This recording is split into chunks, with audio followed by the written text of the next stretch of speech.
ThisAbility, a riff on the idea of disability, but it's actually ThisAbility.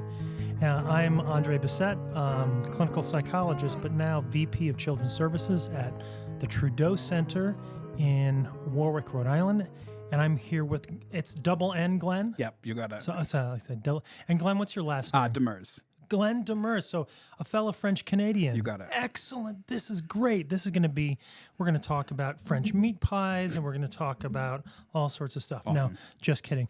Anyway, so here we are at the Trudeau Center, and Glenn Demers, great to have you. Happy to be here. Excellent. And so the past few people that I've interviewed have been working in children's services here, but you are working in our adult division, in our adult services program. So tell me a little bit about that, and then we'll go backwards and get into your background. Cool. I work in one of our residential group homes. We have seven sites throughout Warwick. Mm-hmm. I have a 7-bed program. Wow. We support people. Our youngest individual is in his 40s, and our oldest is in her 80s. So the spectrum's pretty large. Yeah.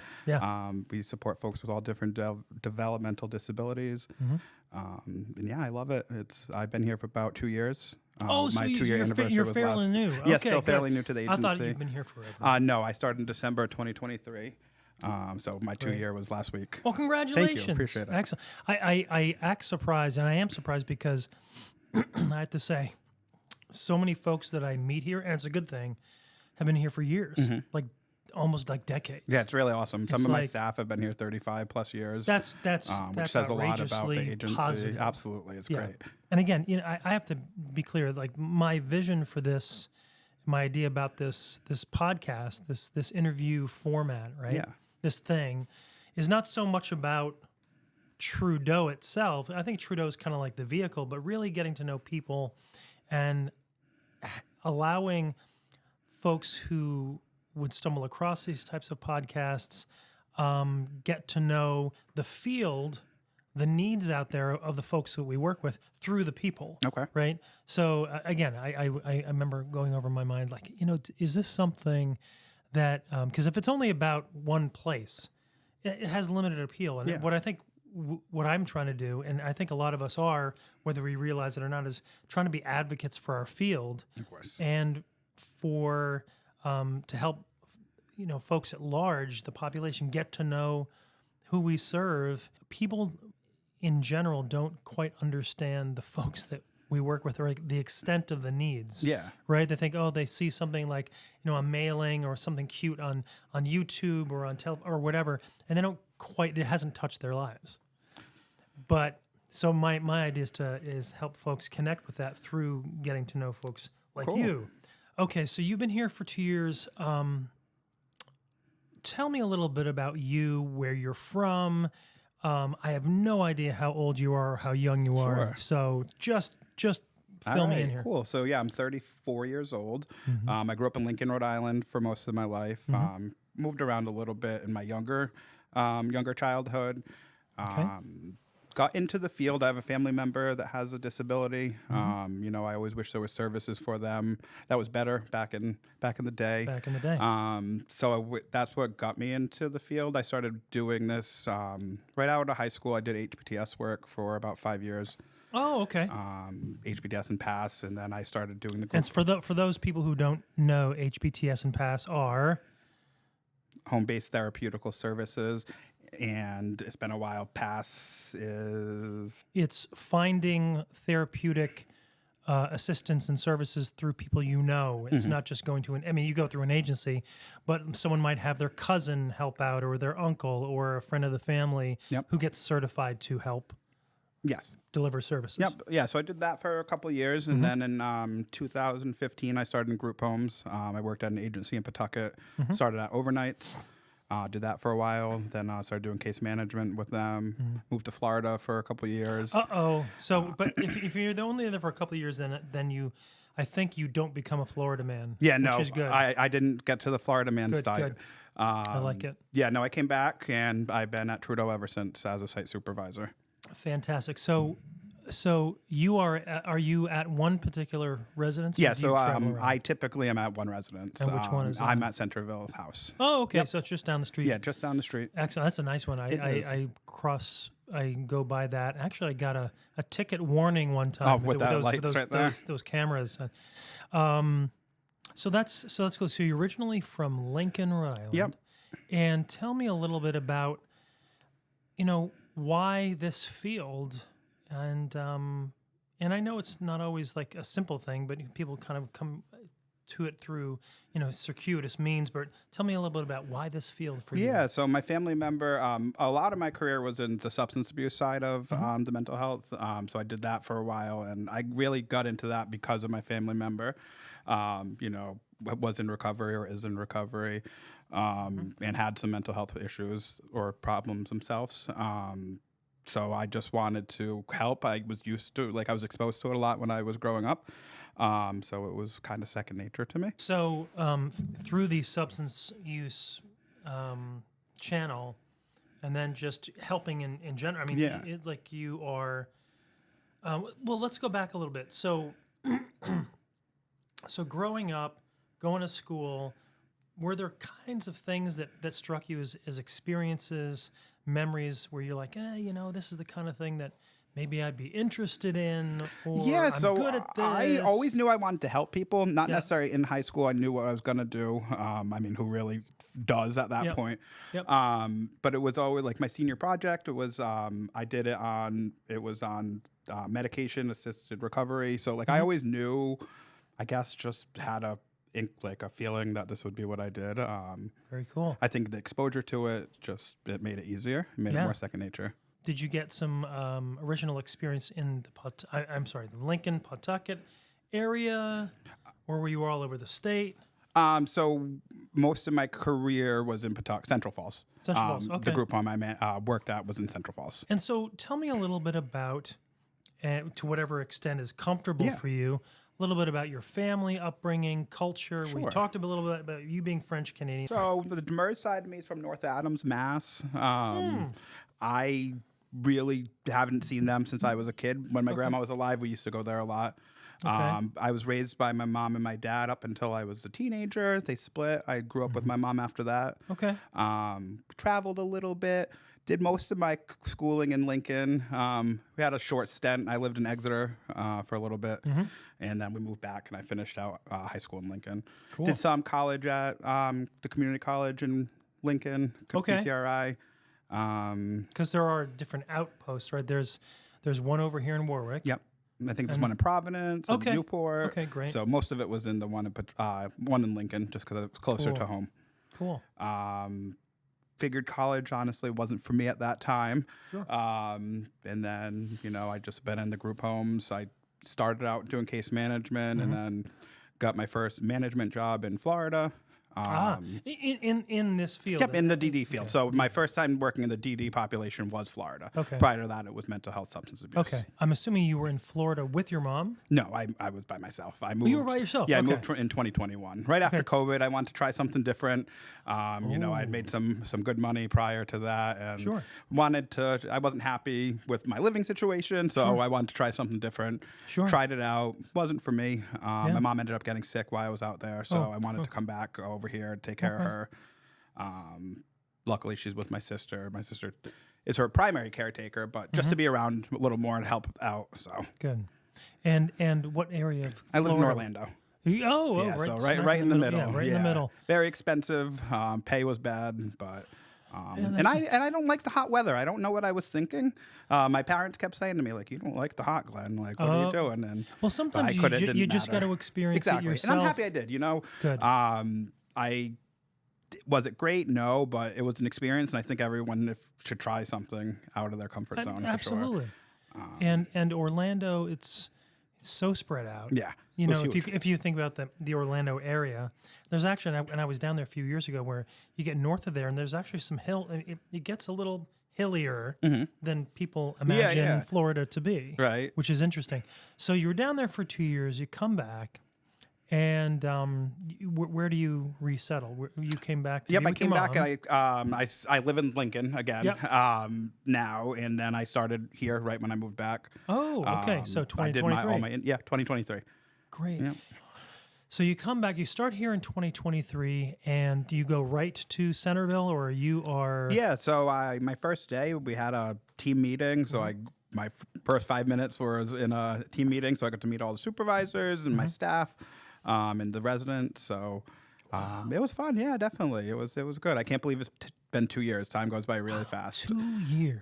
It's really neat. The thing I love about this job and my job is we get paid to be with and hang out with people, right? Like we're doing, of course, we're doing personal care, we're doing all this, but like we're have there to have fun. We're taking them out, we're doing this, so it's a really nice job. It's really the people we support love it. They love being out, and it's great.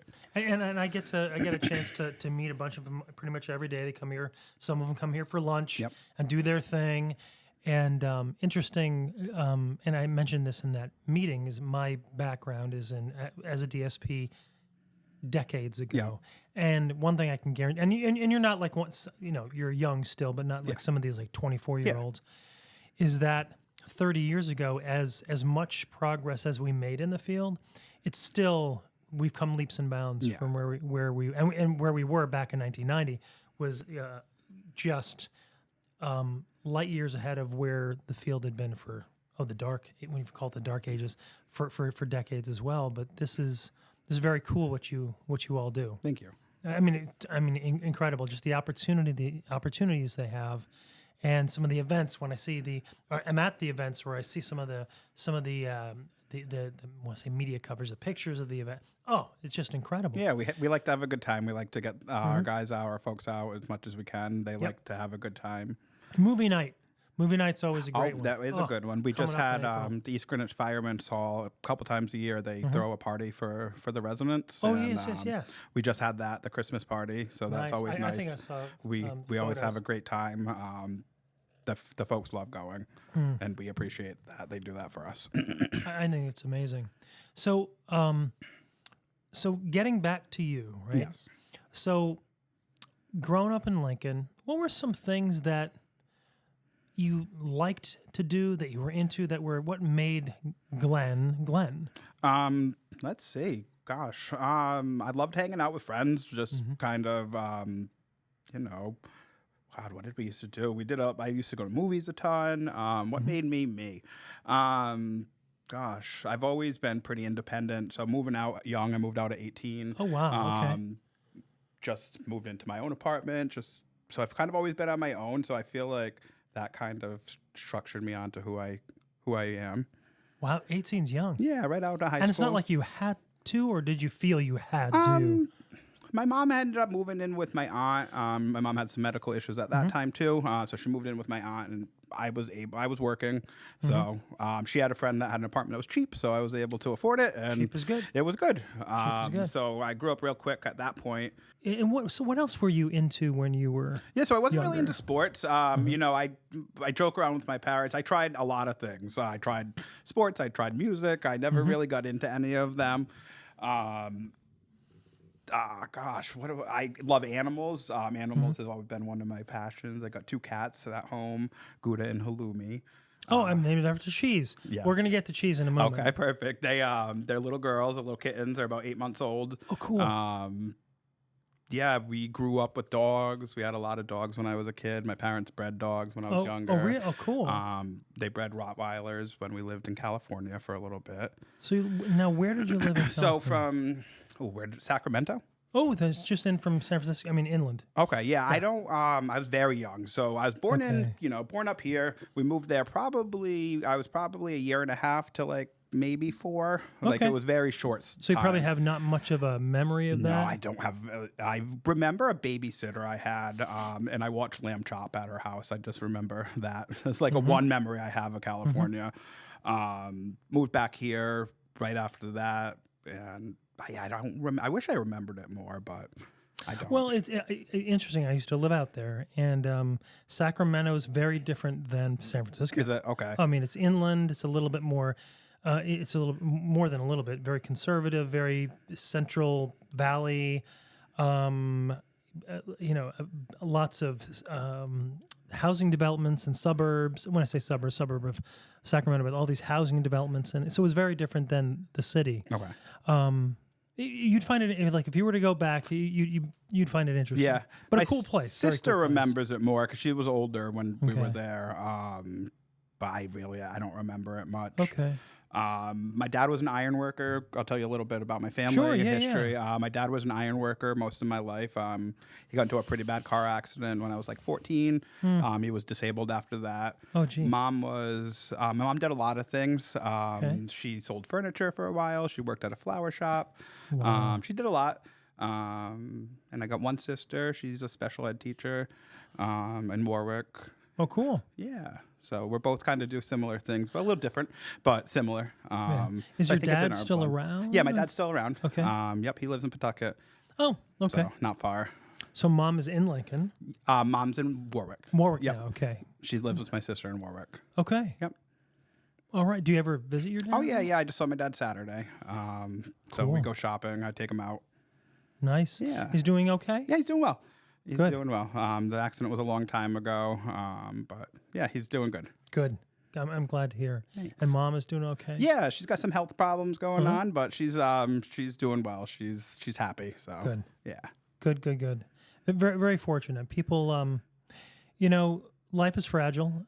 People, I don't want to say they're fragile. We're pretty resilient, but stuff happens. Yeah, it does. And it's important to celebrate and be thankful for what we have, whom we have, when we have them here. Okay, so tell me a little bit about Glenn. I'll call you Double N Glenn. All right, cool. Am I the first one to call you Double N Glenn? You are actually. See, because I have several friends, and I just saw one the other day, and he looked at me funny when I called him Double N Glenn.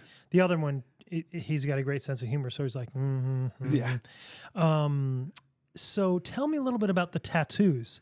Yeah. I've noticed I see Scooby. Yeah, I got a bunch of cartoon tattoos. Started it in COVID times. I love tattoos. I got a bunch all over me. We're not going to have you. No, that's all We're right. going to solve this. This is G-rated. Yeah, here, yeah. So I've got a bunch over me. I just love them. They're self-expression. It's a way to Absolutely. So self-express tell me yourself. about. So I see SpongeBob. Yeah, a lot of them are I just see from that era. Scooby. The nostalgic era, And stuck Shaggy. in childhood kind of thing. The good times. Oh yeah. Yeah, so I love tattoos. My mom and dad both are heavily tattooed. Oh, okay. It's kind of just what I was used Very to when I was cool. growing up. Whereas funny, my sister on the other hand has no tattoos. Is she opposed to it, or she just never got I think around to it? She just never got around to it. I don't think she's Okay. opposed to it necessarily, but a little different than I am. So Yeah, well, I mean, these are really impressive because they're now. Who did them? I don't know that we're Yeah. advertising for anyone, but who did them? Cynthia Finch. She's in Keene, New Hampshire. That's a hike. Yeah, it was about an hour and a half, 2 hours, but it wasn't too bad. And then you kept going back. I to kept her? going back. Yeah. How did you get there to begin with? I mean, besides So a car. Instagram. Okay. During COVID, a lot of tattoo artists were not tattooing, so they were commissioning artwork. So I had bought some type of artwork off of her, and then wow. once COVID was over, I was Cool. like, oh, you know what? 2 hours isn't that bad. So Not at all. Yeah, let's make a day trip out of it. Absolutely, that's very cool. Thanks. This is very impressive. And Thank you. So, Yeah, no, I love it. It's definitely a good way to self-express yourself and stuff. yeah. So thanks. So I grew up with Scooby and Shaggy. Nice. SpongeBob, not so much. That's I never quite got into that. I don't know what, but there's another one. Who's down there? where we go. The little guy, right there. No, right right here. Yeah, This is Tommy Pickles and from Chucky from Rugrats. Rugrats. Oh Yep. yeah, okay, Sorry, okay. I'm like, there's so many of them. No, but I'm drawn right to the Yeah. Scooby and Thank you. and Shaggy. So now we're gonna get to the cat thing. Now, when you said it's Gouda and halloumi, I'm gonna go out on a limb here, Glenn, and I'm gonna guess you like cheese. So I do, but they actually, one of them came with the name halloumi from the pound, and okay. then originally Gouda's name was hummus, but I felt like I wanted them both to be the cheesy sisters. So I absolutely gotta have the it fits cheesy them well. sisters. Fits them really well. And what are their temperaments like? Oh, they're just crazy kittens. The other day, right. The other day they caught a bird. Somehow a bird got in the house on Sunday. It was a fun morning. They killed it. They did not. They did not kill it. It was alive. It was, which was a little freaky because when she let go of it, it started flying around. And Oh, were you able to get it outside? yeah, I got it outside, which was for good. You. Yes, Good for you. it was definitely crazy. Yeah, it was crazy. It was the first time I've had cats. Very long time. I've never had that happen. They're really similar. They came from the same litter, so they have very similar personalities. It's just me and them. We have a good time. So you got them from someone you know? I got them from the pound. I adopted them. Okay, like a cat shelter. Yep. Okay. And do they come spayed? They come with yeah, they came spayed. They came everything. It was great. It was They got their shot. They're all ready to go. They were perfect. Yeah, it was really good. That's fantastic. And that's really good. But when these cat shelters particularly, they take care of all that for you, it's a big plus. Oh, I absolutely. mean, because the cost to, it's hundreds of bucks to get that done, but you have it done, and then they only come to you once they're of a certain age. Yes. Right? Yep, I think they were 12 weeks when I got them. Okay. Yeah, so they were tiny. And now they're probably getting to be near full, right? When Yeah, they're a year? they're like, I feel like they've grown a lot. Like, Oh, cool. What color? Like, what do they look like? They are gray, and they've got some stripes on their face. They're cute. Do they look similar? They or look no? very, very similar. Oh, very yes, cool. Very similar. I like that. One has a little more white in her face than the other one. Yeah. So It's fun. easy to tell them apart then. Yeah. When I first got them, it wasn't so easy just because they were new. But Absolutely. now one's a lot bigger than the other now. So Really? it's really interesting. They eat the same, but one's just It's crazy the size difference in the two of them. More in the present day, Glenn. So you work, which is great, but life isn't about work. Life is work is part of life. What do you do to stay engaged in life and to stay hopeful and motivated and to have fun? What do you do? Yeah, so I love seeing my friends on my days off. It's big and important to me. Usually on a Saturday, I'll pick one friend to go out with for lunch or something. I recently started reading more audiobooks than actual reading, but that's what I do with a lot of my free time is read. I've read 86 books this year. So holy moly! And if you would have talked to me in 2021, I would have never told. I would never read. Really? It wasn't my thing. I got in. Someone recommended a book, and I was like, all right, I'll try it. And it was really good. And then someone recommended audiobooks, and it worked for me because sitting down with the book is just like you can do the audiobooks while you're on the move. In the car. Yep. I do a lot of my reading in the car. But it's amazing. I used to watch a lot of TV. Now I do mostly reading. You're not missing much. No, right? Exactly. You're not. I haven't had cable TV in 18 years. Oh wow. 15. Yeah, I used to be a big like TV guy, but Yeah, books. I mean, there's so much out there. It's amazing. And no ads. Yeah, no ads. Exactly. If right? you get Audible, if you would get whatever service that there is. Yeah. So do you have any that pop to mind, Glenn? Like, oh, I read that. That was one of the first ones I read, or the most recent, like some that stick in your mind. So still. I definitely I like thrillers, mysteries, that kind of stuff. My favorite author right now is Frida McFadden, is a thriller author. There's a ton of books by her. So okay, I've anything I've read by her has been good. They're easy reads. So, cool. Yeah. Big thriller fan. Any other things that you've read or consumed, like, well, listened to, or I've tried other books. I'm not so much into. I mean, something fiction is okay. I like the suspense part of it. Is not knowing what's going on is kind of fun. Yeah. But mostly thrillers and mysteries is cool. what I'm into. Cool. A little bit of horror here and there, but not. Some of it can be a little too much. So yeah, and actually, I heard the Rhode Island accent come out there, the horror. Oh yeah, but anyway, sometimes it comes out and I don't even realize it. Yeah. It's a double. We have two. Yeah. Okay. I'm listening to some stuff on Audible, because I have quite a commute, about an hour each way, but not every single day.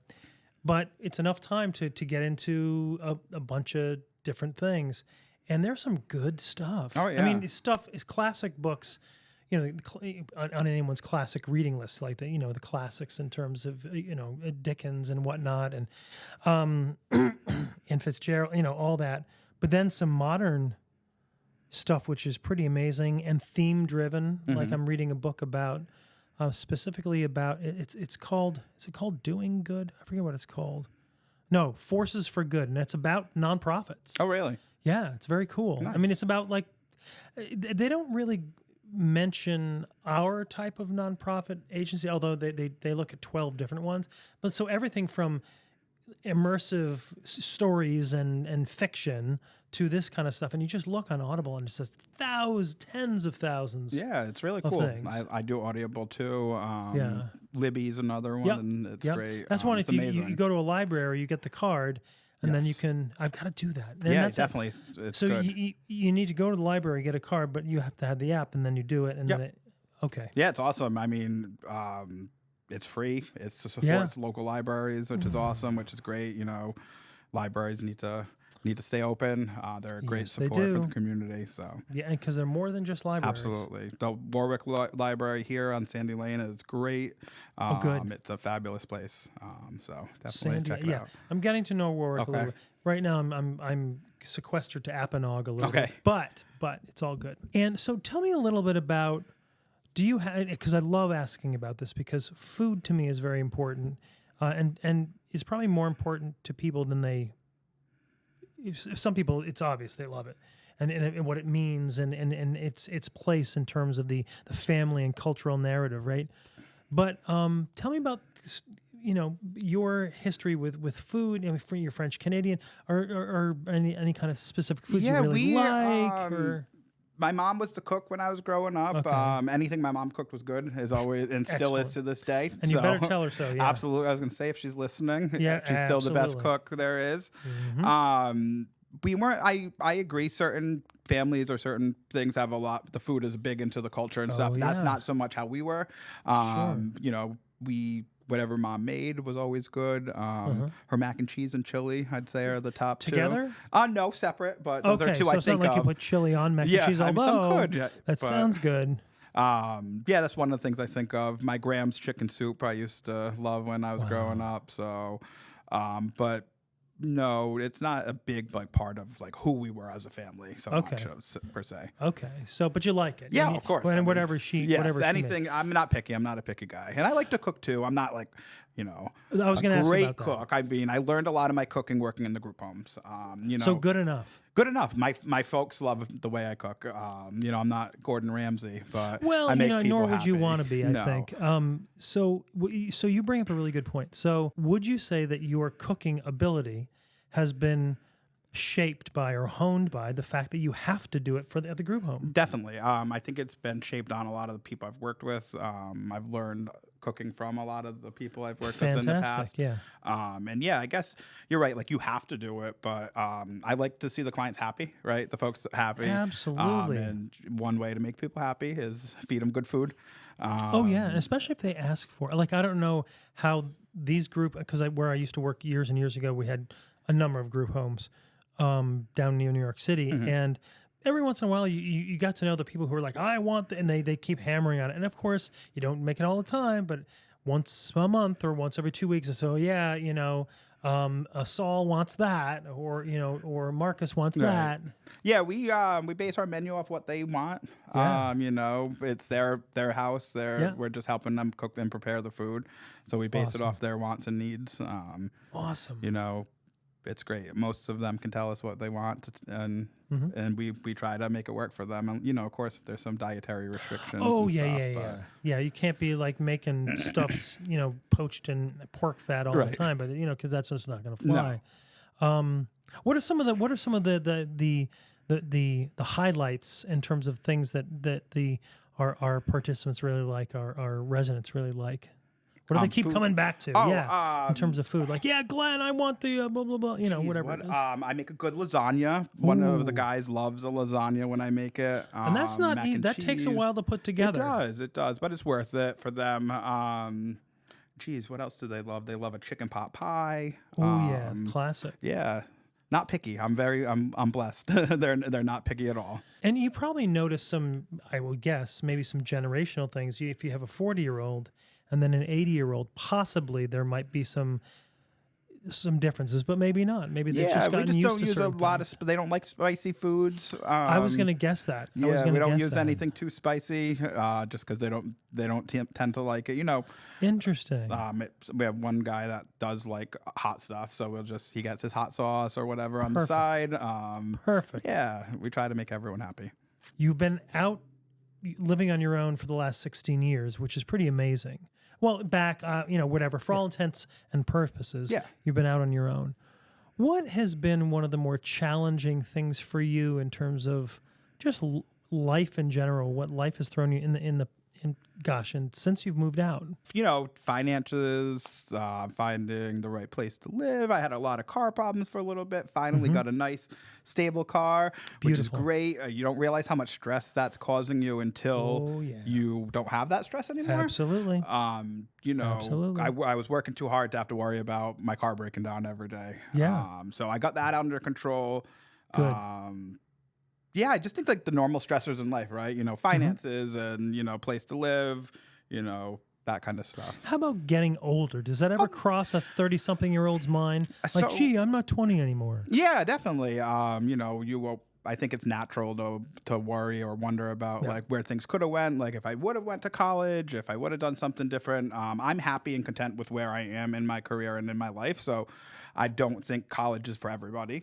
I'm glad you bring that up, because this is becoming a big part of the American dialogue more recently, especially with the what I've seen is a heavier and more mindful investment in our community colleges and technical schools, and realizing that not everyone wants to go to colleges or it's not their thing. Exactly. And so why waste that time and money when they could be doing a whole host of other things? For instance, my son is he's in college, he's in community college. But two of his friends who are bright kids and really good athletes are like, no, we're going to the local tech college, and they're doing fantastically. Nice. And hands-on, right? Hands-on. So, and if had you done that, you might not be in this field. Exactly. I tried school. I tried Yeah, college. yeah. It wasn't for me. Luckily, I did it all where I don't have any debt, any like student loan debt or anything. Very key. Very key. Which is great because that's one other expense out there. But yeah, no, it's not for everybody. I don't know if I would have ended up where I am if I didn't go with school, and this is where I should be. So. And you said something very interesting before, Glenn. You said you used the C word, content, which not a lot of people that I interview or work with will use that word. They'll use the word happy. Okay. And we can make all sorts of artificial distinctions or nuanced distinctions. But, happy to me is more momentary, whereas contentment is more long-term. It's like the difference between affect and mood. I'm getting technical here, but content. So you're content. You are content with where your life is. I am. I couldn't imagine it any different. I'm happy with my family. I'm happy with my career. So Fantastic. Yeah. Do you? And this isn't a Trudeau question, so let's forget Trudeau for a moment. But you're at a place. Here we are. You're in your career. Do you think of, gee, I want to keep doing what I'm doing right now, and just keep doing it better? Or is there something that you're like, oh, there's a little something over there that maybe I'm interested in? Or not anything that there's a matter of moving up, Yeah. but just something. Is there a next thing for you? Yeah, I'm always looking for the next thing. I'm not saying I would want to leave Trudeau or anything, but even here, what's the next step I can do with Trudeau? Or, where it's going to take me. I don't want to stay stagnant at where I am forever. I'm good. I've only been in it for 2 years, here for 2 years. But yes, I do look forward to doing something else in the future. And you know what? A bit of unsolicited advice is, if that's the case, then you ask the questions of the people who've been where you are. It's like, where are the opportunities? And look ahead. You see people like Sylvia. You see people like Diana. You see people like Charlotte. It's like, interesting. It's maybe thought provoking as to where you could go if Yeah, definitely. Because not everyone wants to. When we talk about contentment, not everyone wants to I grew up in the 80s. It was social. It was, the yuppie thing. If you've seen the movie Wall Street, is it Wall Street? Yeah. What is it? Wall Street. It was kind of the me generation, the getting ahead at all costs. I think we're getting smacked in the face with some folks who also grew up in that era that we're stuck with right now. But social and career climbing was all about that. Yeah. Right? Working all sorts of hours. But now I think folks, the sense I get is that folks are focused a little bit more on contentment and quality of life. Exactly. I think. Am I ever going to be rich doing what I'm doing? No, but am I happy and content? Absolutely. I love what I do, and I love to help people, and I love to help staff become better staff. And you're rich in your relationships. Absolutely. Rich in your purpose. And I feel good every day when I leave Yeah. work, right? I know I made someone's day better or life better. So Absolutely. and then not everyone can say that. So it's a nice feeling. You're right about that. It's like if we can go do what we do and really like what we do, even love it, and we try to do just that little bit better every day and leave people better than we found them, perhaps. Absolutely. Why not? Right. Why not? We're very fortunate to be in this field. So one last question. I know that this is good. I mean, we've been going on for a little bit, but do you enjoy listening to music at all? Is that part of your life? I do. It's not a super big part of my Sure. life. Like I like listening to it. I saw the shirt and then you were like, oh, I'm really not into that. Yeah, I like anything. I couldn't say I have a specific genre I like. I don't like country or jazz. I can say that for sure. Just not my thing. You and I can bond on the not liking country thing. But the jazz thing, your however, thing. yeah. But although sometimes it's hard for people to kind of like get hooked. Yeah. Because it's not a hook. The country type is thing. just too. I don't know. It's just too much for me. But I like today's hits. Honestly, like I couldn't tell you I have a favorite artist or anything. Whatever.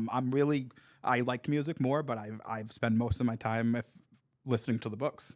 Oh, yeah. I really don't have the radio on often anymore, but yeah. I wish I tried music. Like I played clarinet. I tried that as a kid. I tried the violin.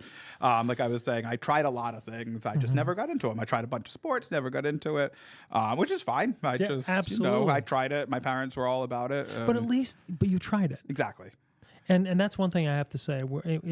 As a background, with my background in clinical psychology and having worked in that field for 30 years, one shift I did see in a lot of kids, probably about 15-ish, 20 years ago, maybe a little less, is fewer and fewer parents establishing opportunities for their kids to do things like that. They more kind of took a backseat and were of the mind that, my kid hasn't expressed an interest in it, or they might not like that. And my response has always been, but at 6 years old, they're not going to know what they like. Yeah, they're not going to be into it. They may pick daisies on the soccer pitch, but you'll only know if you put them out on the soccer pitch or you put them behind a piano or whatever. So at least do it. And so I think maybe folks are coming around about that, but you tried it. And that's you gotta with try anything. it. As far as working or anything, you gotta try something before you don't like it. I know it's a cliche, but like you gotta try it. You don't know if you like something unless you do it. So no. And try something more than once, I always like to say. Oh yeah. I say that with the people we support too, with outings and stuff. Like if something doesn't work, at least try it again. That doesn't mean the first time doesn't mean they're not going to like it the next time. You got to try at least twice with anything. Absolutely. Whether it be the food truck thing Absolutely. or the bowling or the dancing or whatever the heck it is, Yes. right? Anyway, we're about out of time. All right. Glenn, All right, Andre, thank you so much. Great getting to know you Absolutely. and talking Thank with you. For interviewing me. I appreciate it. Not a problem. So this is just another edition of ThisAbility with Glenn Demers, and we will see you next time. Thank you.